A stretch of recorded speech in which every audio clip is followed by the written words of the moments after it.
Jadi kalau kita belum tahu tentang listrikan, jadi menurut Yulianto itu listrikan itu adalah sifat benda yang muncul dari adanya muatan listrik.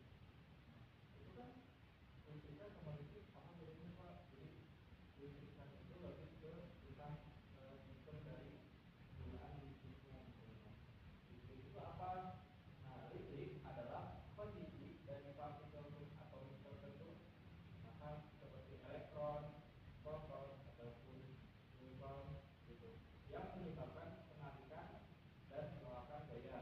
Nah, jadi kalau di kita belajar atom ada yang namanya elektron dan proton. Nah, listrik ini salah satu reaksi ketika elektron itu saling mendekat gitu. Jadi gayanya itu bisa tolak menolak atau saling menarik gitu. Kemudian listrik itu juga bisa didefinisikan itu sebagai energi. Jadi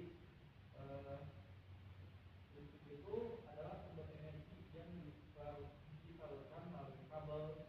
Arus listrik timbul karena muatan listrik yang mengalir dari saluran positif ke saluran negatif. Nah, kemudian listrik juga menghasilkan terjadinya banyak fenomena fisika seperti petir gitu, medan listrik, terus ada arus listrik. Kemudian listrik juga banyak manfaatnya gitu buat kehidupan sehari-hari, misalkan buat ketika gitu, buat AC, buat ini seperti sekarang gitu kita sedang belajar di kelas. Jadi semuanya ini menggunakan komponen listrik gitu. Ada energi listriknya. Nah, sebelum selanjutnya kita ini akan membahas tentang besaran-besaran pada listrik. Di sini ada yang tahu kan besaran pada listrik itu yang biasa dikenal itu ada apa aja? Ya daya Pak. Ya daya. Apalagi selain daya? Ada tegangan. Ya, tegangan betul. Apalagi selain tegangan? Ya, arus. Ya, ada arus. Selain arus ada apa lagi? Yang hambatan Pak. Oh. Ya, itu ya. Jadi untuk besaran-besaran listrik yang wajib kita ketahui itu, yang pertama itu ada daya, kemudian ada tegangan, ada hambatan, dan juga ada arus. Kenapa kita harus mengetahui besaran-besaran listrik yang empat ini? Karena yang empat ini adalah besaran-besaran listrik yang mempunyai peran besar di dalam kehidupan kita. Nah, daya ini kita akan membahas daya terlebih dahulu. Nah, daya listrik itu adalah ukuran jumlah energi yang diserap dalam sebuah rangkaian listrik. Daya listrik berfungsi untuk mengubah arus listrik menjadi energi dalam bentuk lain, misalkan energi panas, energi cahaya, energi gerak, dan energi bumi. Nah, jadi daya itu adalah energi listrik yang bisa dikonversi. Misalkan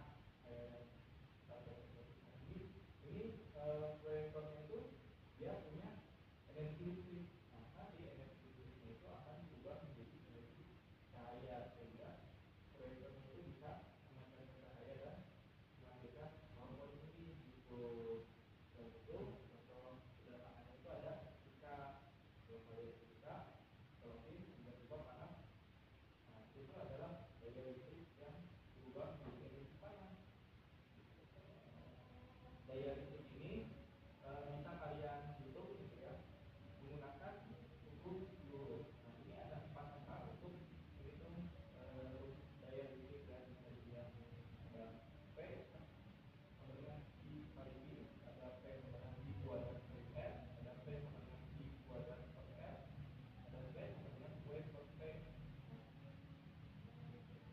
Secara singkatnya keterangan itu ada di sini ya. Jadi P itu daya, W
ini berfungsi sebagai pendorong yang memungkinkan arus listrik mengalir melalui penghantar. Nah, kalian tahu kan penghantar arus listrik itu apa? Kabel. Nah, jadi kabel itu dihantarkan itu dari tegangan oleh tegangan. Makanya kalau di rumah itu ada yang namanya tegangan 220 volt. Jadi itu adalah arus listrik yang bisa dihantarkan gitu dari kabel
kemudian